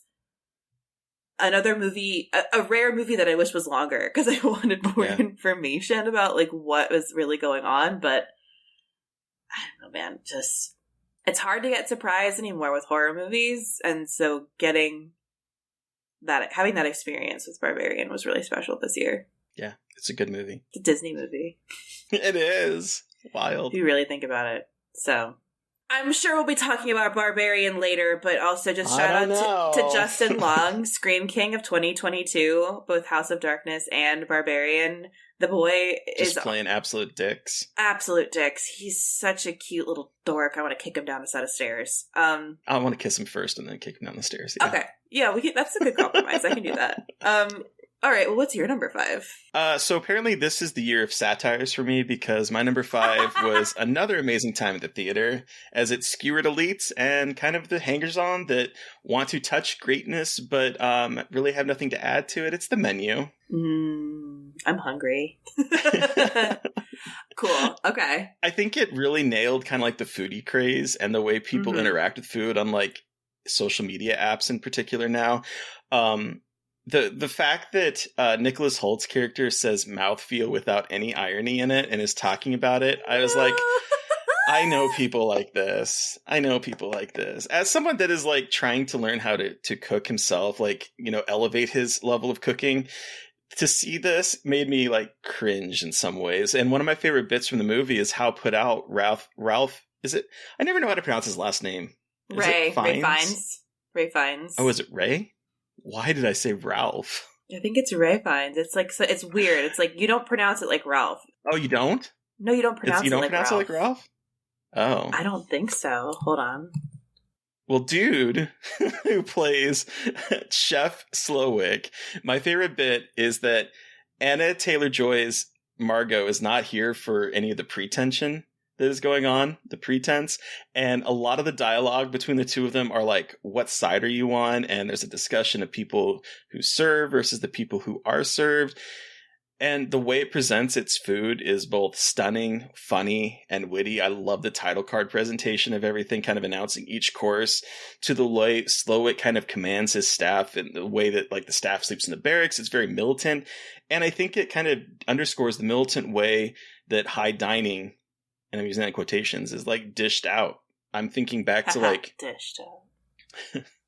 back to, like, watching The Bear, the TV show, where like we see a little bit of the way the main character was working at a high-end restaurant in New York, and the sort of like militant behavior that kind of goes into making sure that every little thing is perfect when it's all just going in your fucking belly. And where's the taste? Like the joy of being able to make a cheeseburger. I wanted to eat that fucking cheeseburger on the screen. Like just, this movie was like a satire that just like really touched my funny bone. And I loved it. And surprised me. Yeah, it's a really good one. It's Rafe Fiennes. Rafe Fiennes. Okay. Yeah, the All ensemble in this movie is incredible. Mm-hmm. And I love how much they really are just riffing on Chef's Table and really just like taking the piss out of everyone, not just one group. Everyone's kind of the butt of the joke, and I love that. Mm-hmm. You had mentioned showing it to your chef parents. What did they think of this? So we watched like a behind the scenes thing because I didn't realize it wasn't streaming, but I made them watch like a 15-minute behind the scenes featurette that was like a teaser, and they were dying. They were like, I'm so excited to watch the full movie with them because they were like so into it, and they were so into like what it was making fun of. And one of the chefs from A Chef's Table actually was like the food consultant and creative consultant and everything. So they were super excited to see that. And so I need to do like a full watch through with them, but they're very fascinated by it. I can imagine. And my mom loves Rafe Fiennes, so. Hell yeah. All right. 4 more to go. What is your number 4? Okay, so the top 4, shockingly, was very hard to kind of rank, but my number 4 is Maddie Doe's The Long Walk. Okay. Which I think I know where it falls on your list, but we won't talk about it yet. But this movie is a sucker punch, another emotional sucker punch. This is Maddie's 3rd feature film, and she is the only female Lao filmmaker and like only horror filmmaker from Laos, like her country, like where she her parents were born and where she now lives. I believe she lives there now. But The Long Walk is a time-traveling serial killer movie that involves the near future and ghosts. And there's a lot of elements, but Doe weaves them together beautifully. Doe's husband, actually, Christopher Larson, wrote this, but the way that they weave together all of these elements creates this, like, wild web of storytelling that, like, okay, you get all of this information and then it comes together in a really beautiful way that is absolutely heartbreaking. And I think that there is such a Doe's storytelling and vision and bringing the genre to a part of the world that doesn't have a lot of exposure in, especially the genre world. I think she's doing something really special in her work always, but this one was just like so deeply heartbreaking, and it was gorgeous to watch. Doe is a filmmaker that everyone needs to be watching. Her work is absolutely incredible. And yeah, it's a movie that I think about a lot, about having this like really deep impact on me and about constructions of memory and reality and what it means to be a good person. And yeah. So. It's really good. It's on my shelf back there somewhere. Yeah. But yeah, so what's your number 4? So my number 4 is a movie that seems to have slipped through the cracks for horror watchers this year, which is sad because it's a surprisingly acerbic, dark comedy that fuses the romantic comedy genre with an exploration of death, depression, and grief. It's Mally Elfman's debut feature film, Next Exit. A movie that I saw back at Tribeca, and one that absolutely moved me to tears when it wasn't making me kind of anxiously giggle at things that I felt like I probably shouldn't be giggling at. It's about what happens when the world realizes that there is some sort of afterlife, but one that potentially negates religious ideals of heaven and hell. And it's about a scientist who starts enlisting people to, quote unquote, transition to the other side in order to explore what comes next.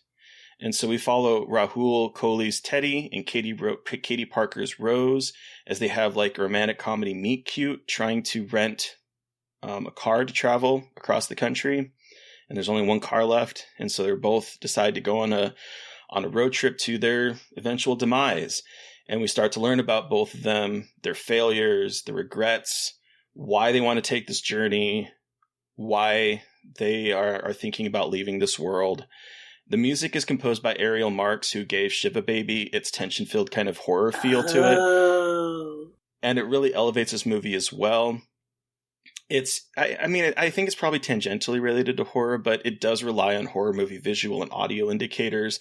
And there's a ghost story opening, and there's like a phantom that seems to be following Rose through their journey. But it ultimately is this powerfully moving film about what makes us human and the way the grief and trauma and unrealized potential, which is something that was really big in this movie, this sort of like unfulfilled potential that both of them feel, can kind of haunt us more than like a simple ghost can. And I haven't been able to stop thinking about it since. It was a gut punch of a movie. It made me really sad. It made me laugh. It made me, I was not expecting what I got out of this movie. And I think that's sort of a theme about a lot of the movies of this year, particularly in this last bit, are just movies that I was not expecting and that made me fall back in love with cinema. And this one's really special, I think. This is one I haven't seen yet that I want to see. I haven't been able to watch it yet, but I've heard incredible things from you and others as well. So I really need to check it out. You really should, especially if you want a sad time. I know. I mean, if listeners have not seen it yet, I'm going to throw a bunch of content trigger warnings because it is about suicidal ideation. It is about suicide. It is about depression. It's about all these very heavy end of life type stuff. So if you're not in the right headspace for that, please do not watch this movie. But it is, I think it is a very powerful film. Cool. So that's my number 4. Cool. All right. 3 to go. 3 to go.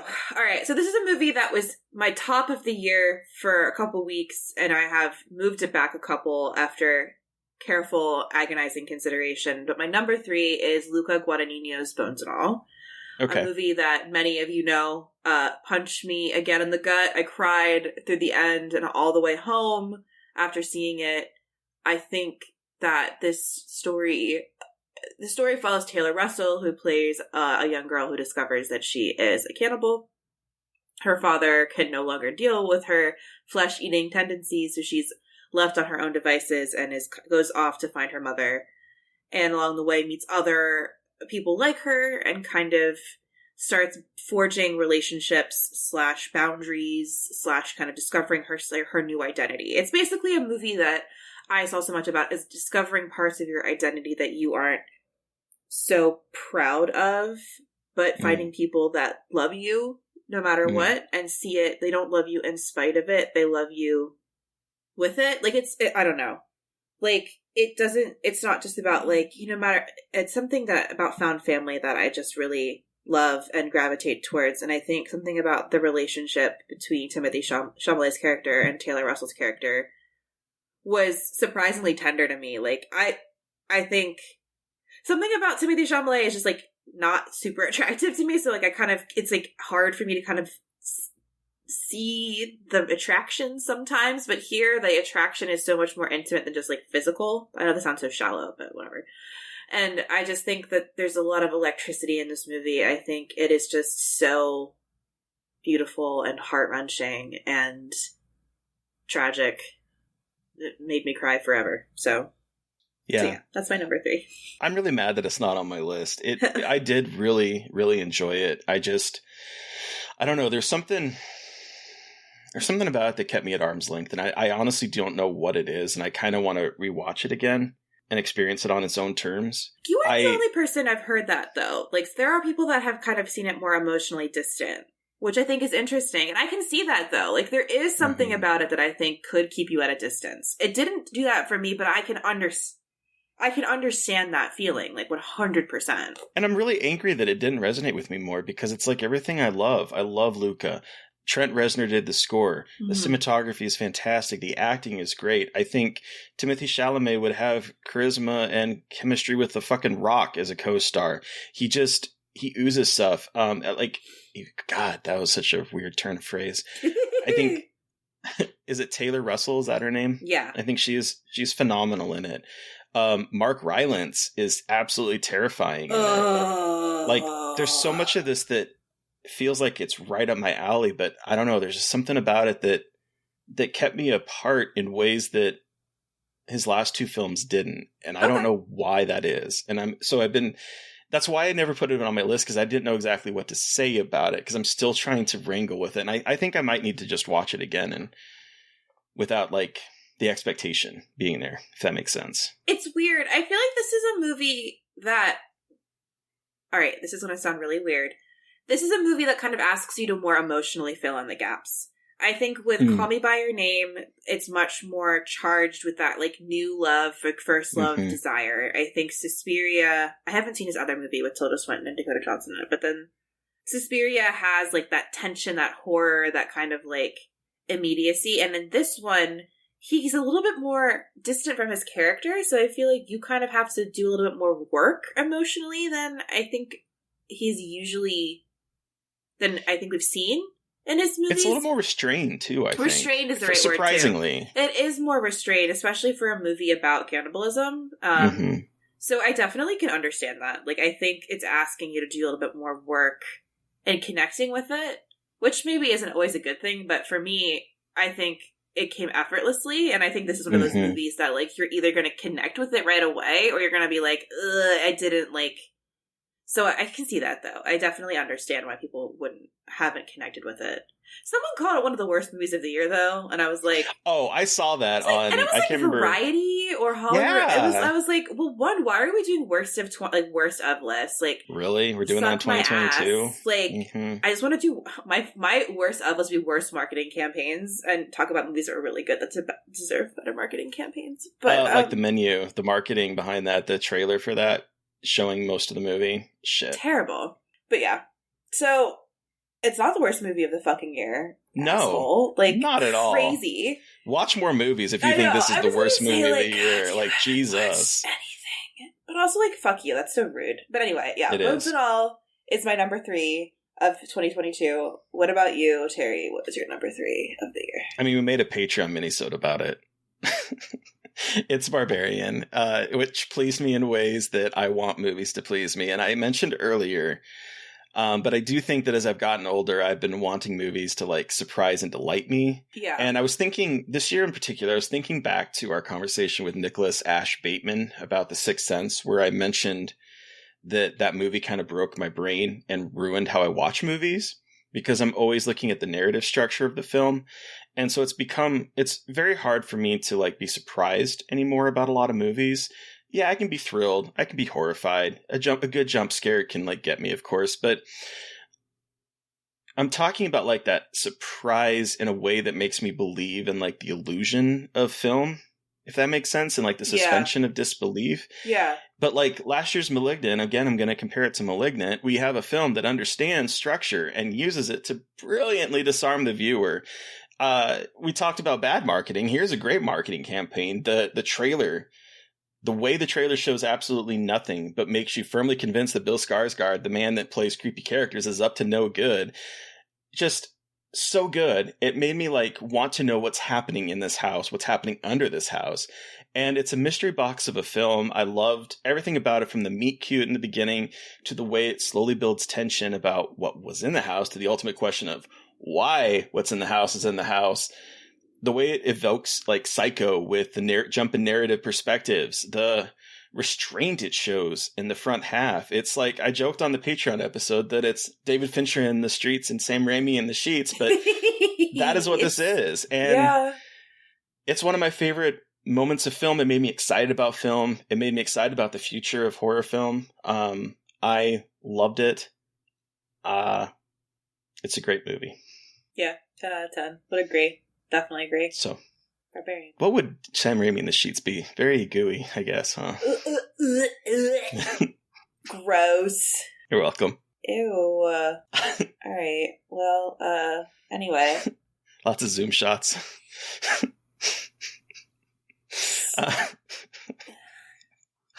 Cool. I'm just imagining now. Sorry about that. Number 2. 2 more. Just imagined like a really obviously like fake vagina, but like practical effects vagina. But so then it's like turned. So instead of, the usual like labia situation, it's like this, and it goes, "I'll swallow you so," and there's like little eyes above it, and it's got little teeth. Oh my god. I was like, where are you going with this? Because I was just imagining, and then like, he sucks the soul out of your dick, like while you're fucking. It says, "I swallow your soul," and then sucks the soul out of your cock.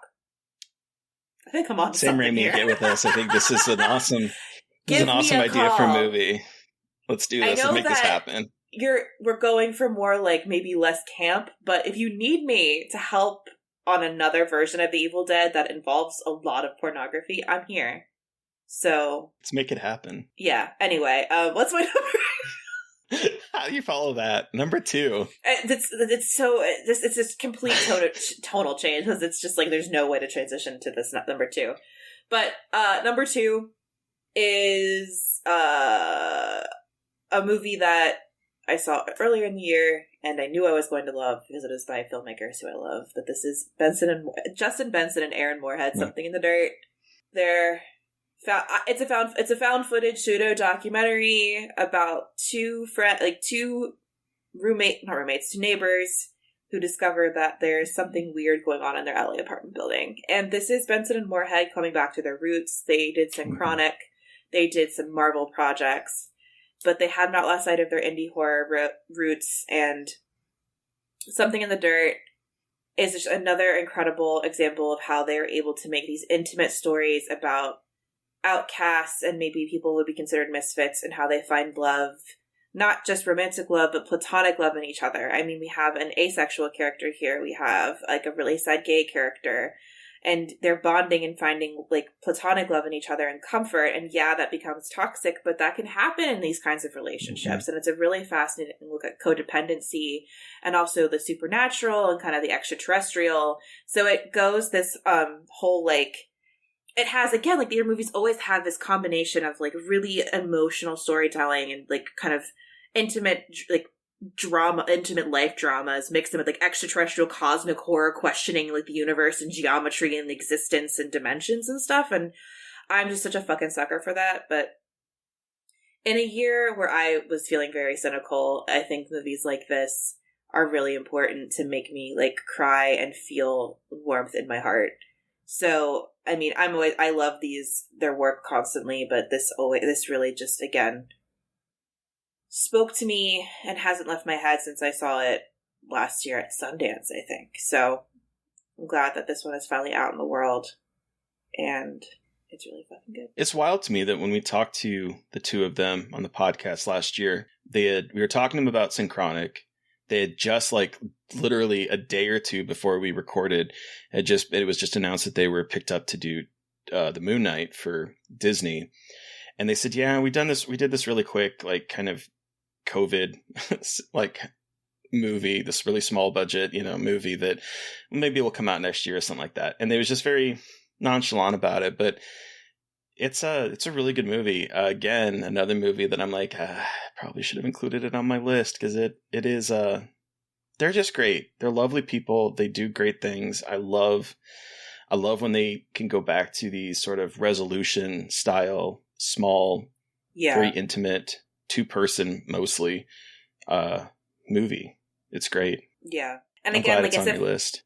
Well, and it's all kind of like, it's like kind of it's a pseudo documentary, things that they have found. They're filming each other, and so it's not like explicit found footage, but I consider it like found footage hybrid adjacent. So wait, did you have any found footage on your list? We'll talk about it. Oh. All right. I'll make a case for that. Forget that one in a second. But so what about you at number 2? My number 2 is a film that stuck with me from the first time I saw it earlier this year. It's Matty Doe's The Long Walk. And I feel like we could do a whole fucking episode on this film in order to do it justice. Yeah. I haven't seen it since I first saw it, so I had to go back over my notes a bit to remind myself about it, because my memory is a bit fuzzy, but there are images that it imparted in me, and there's a feeling that has not left me since I saw this movie. I still think about it, even when I might not remember every little story bit, because it's a very complicated story, even though it seems like on the surface a very forward, like what's the word I'm looking for? It seems like a very straightforward story on the surface of things, but there's a lot going on in this movie that just is about holding on to grief, holding on to grief. And that really hit me as someone that had like a rough 30s because of a particular grief moment that like I kept multiplying in my head and like kind of ruined me for a long time. And so I was thinking back about this character whose mom died from an illness and he was a very young kid, and he is like stuck at that moment, and he keeps going back in time to do something to it. And every single time he does, he changes the future, but not in ways he wants. And the way that it's becomes this story about how this circuitous grief can turn you into a serial killer. And yes, it's a little bit on the nose because it's literally a serial killer, but also the way that you can look at a serial killer as sort of a metaphor for the way in which you just keep hurting yourself or killing yourself because of the pain that you felt at a specific time of your life.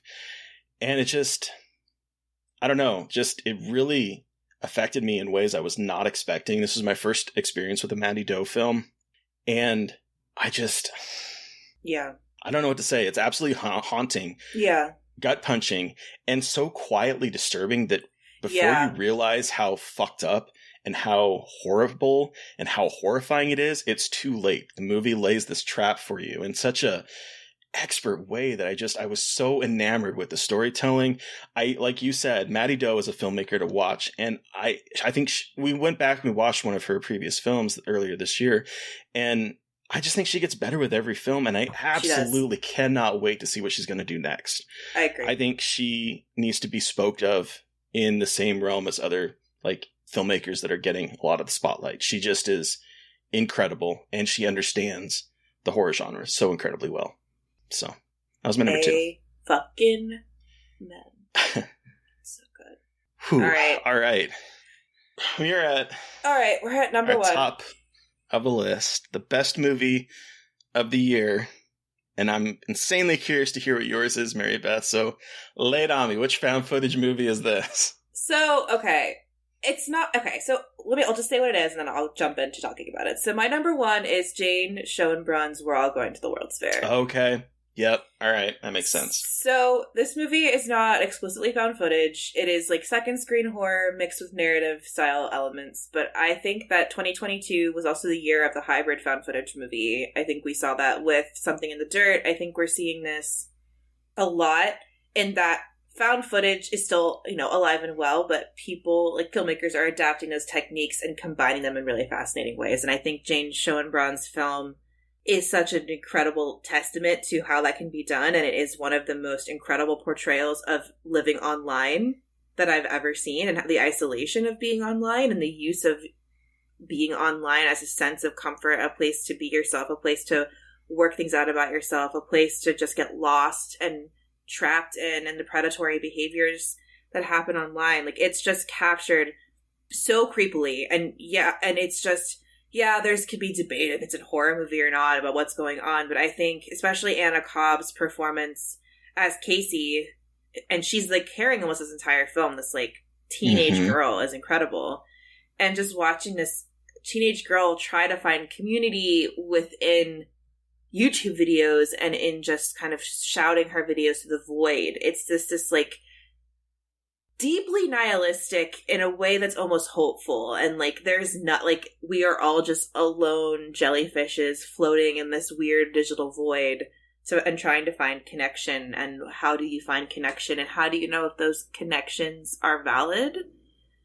And I think it's such an important movie. I think it's an incredibly trans narrative, as Schoenbrun was transitioning as they were making this movie. And I just think it does capture I spoke with Schoenbrun about the film and was talking about how this movie put into kind of images the ways that I felt as a teenager, of like not understanding myself. And while I am cis, it helped, like this movie still got kind of maybe think about the ways I dissociated from my identity and who I was, and figuring out who I was as a kid online.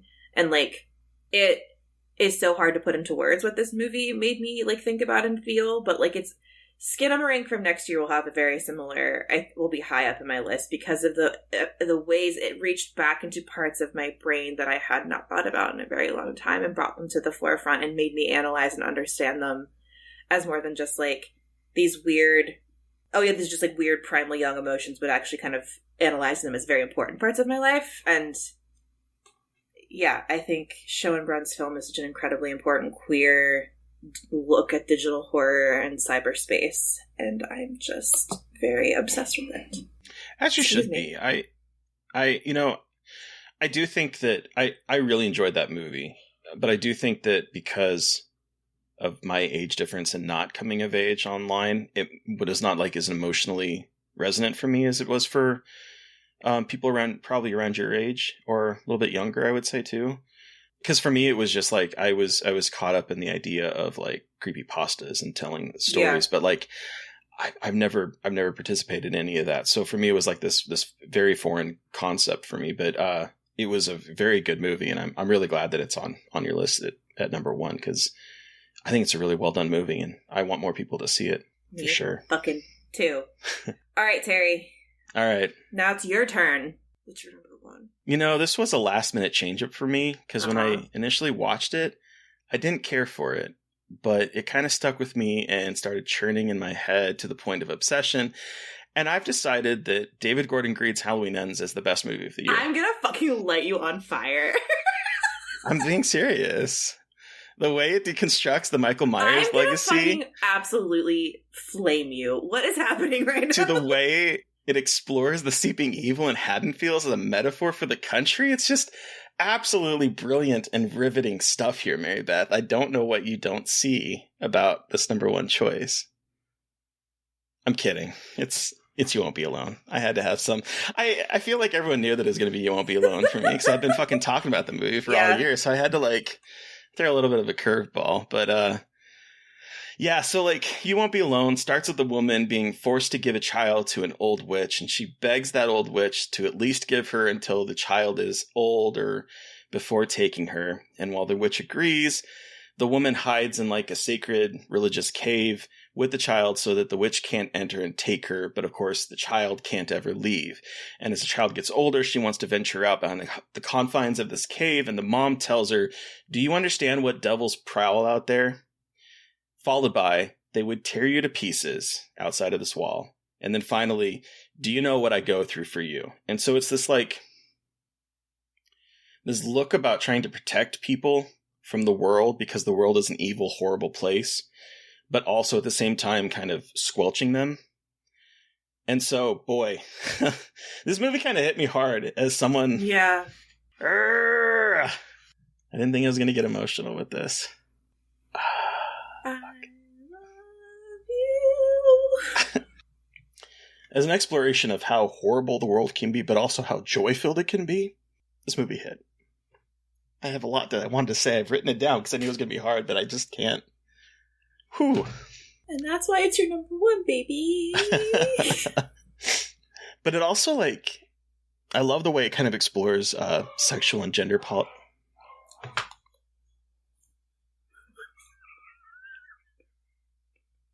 my god, that was so bad. Really? Oh my god. Riggins, why? Riggins, why are you doing this to me? Yeah, so the way it kind of explores sexual and gender politics as well. Politics? What the fuck? Politics as well. Oh, Ew. I don't want to know about that. As well as like the grief and the horror of the world. Some that is caused, yes, by this cruel witch, but also a lot of it is caused by people.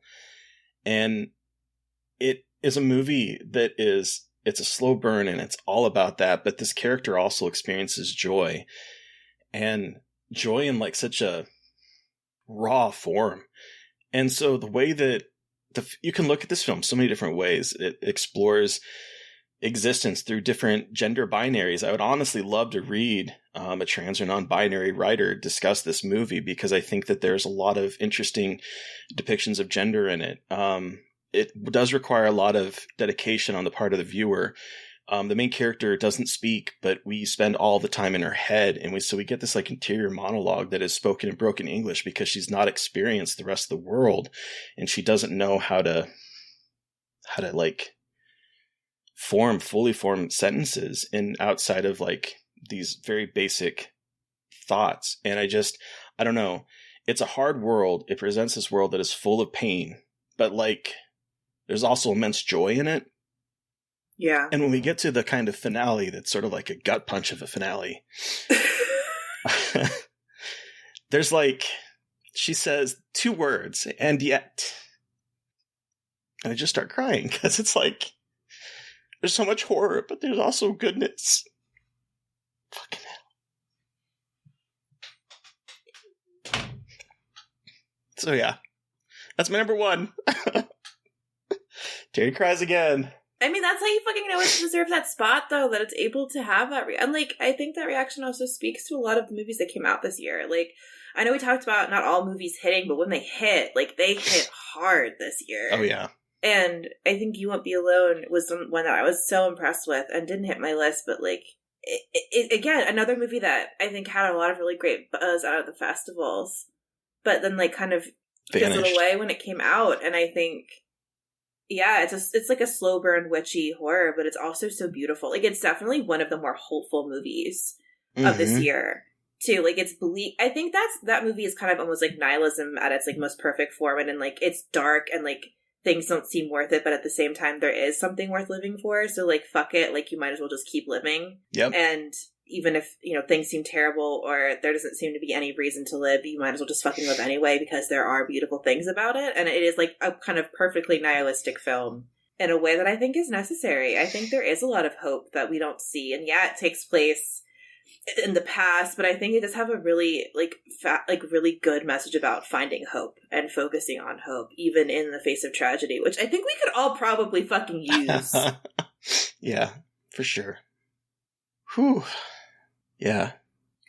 So we had wild lists this year. I know we were super really excited to talk about how, like, our lists, because I don't think our lists have ever been so different. Like, we had, I think, Long Walk, Orphan, and Barbarian as our 3 overlaps. That's but it. We usually have way more than that. But, like, this year was it's normally just like a flip-flop of which one is our third or second or first, but I love that there was not a lot of overlap. I think, like, there were so many movies that were so deeply personal for so many filmmakers too, that I think there were a lot of movies that were, like, destined to find the sad, traumatized queers that love them, and, like, that's it.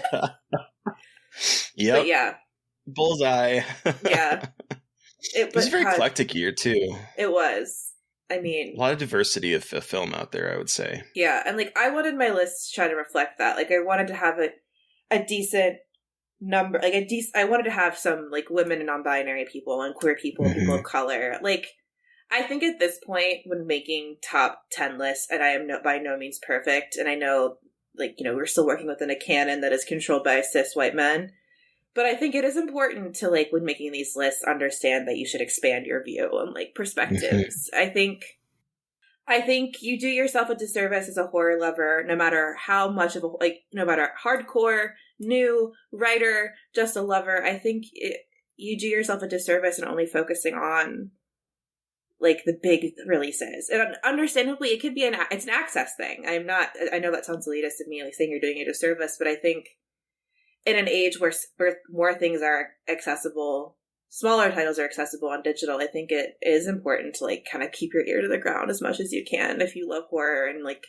broaden that horizon. And especially, like, us, if you are in a space where people, you know, listen to your podcast, read your writing, I think you are especially responsible for watching movies that aren't just the big releases, that aren't just, like, the ones that will be popular. I think you need to, as a film writer, like, expose yourself to things that maybe aren't going to be on the radar. And, like, I think it's our job as writers to try to highlight that. As podcasters, writers, some kind of mini tastemakers in horror, whatever, I think it is important for us to, like, really keep an eye on everything coming out. And I think this year is such an example of, like, if you'll blink and you'll miss something. And obviously no one's perfect. Like, there's no way you can watch every single title. No. But I also think when people make generalizations like, oh, horror sucks, it's like, you have absolutely no idea, like, what is out there and what is being made and what has been made recently. Like, you just aren't looking hard enough. So I think this is one of the best years for horror in a very long time. Yeah, I think consistently it's one of the best years for sure. So, weird. Wow. Weird. Weird. But that was 2022 in a nutshell. That was 22 in a nutshell, everybody. So thanks for not just listening to this episode, but listening to us for the whole year. We want to hear what you think about our list, but also we want to know your favorite episodes. Maybe there was a discovery from Little Cuts that you watched that you really like. Like, what was how do you agree with any of our lists? Let us know. You can send us an email at scarredforlifepodcast@gmail.com, or you can let us know on Twitter. I am at MB McAndrews. I'm a Gaily Dreadful. And of course, follow the podcast and let us reach out to us on the podcast Twitter account at Scarred Podcast. And please don't forget to review, rate, and subscribe. Thank you, everyone who is subscribed to us on Patreon. We really appreciate you helping kind of defray the costs and supporting us. It means a lot to us, and I hope you guys have enjoyed I guess it's been 4 months? 4 months of content we put out so far. So thank you for that, and hopefully you'll stick with us next year. And if you're holding on to, some of those Patreon dollars and want to throw it our way, we would love to have you join us on Patreon. We got some, thank you. Hopefully fun things coming up your way in 2023. So thank you to Eric Parr for our artwork. Thank you to Sean Keller for our music. Thank you everyone for listening all the time. Your support means everything to us. Please stay safe out there. Happy New Year. Stay creepy. And until next time, where's the stop? Somebody please think of the children!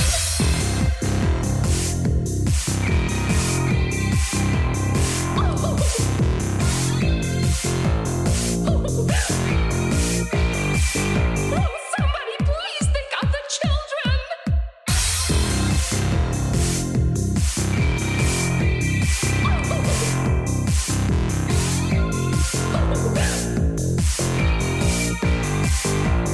Somebody please think of the children!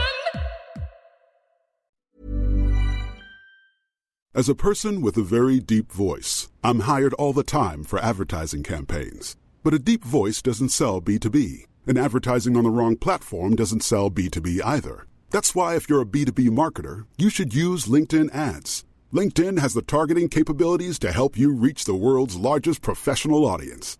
That's right, over 70 million decision makers all in one place. All the big wigs, then medium wigs, also small wigs who are on the path to becoming big wigs. Okay, that's enough about wigs. LinkedIn ads allows you to focus on getting your B2B message to the right people. So, does that mean you should use ads on LinkedIn instead of hiring me, the man with the deepest voice in the world? Yes. Yes, it does. Get started today and see why LinkedIn is the place to be to be. We'll even give you a $100 credit on your next campaign. Go to linkedin.com/results to claim your credit. That's linkedin.com/results. Terms and conditions apply. Acast powers the world's best podcasts. Here's a show that we recommend.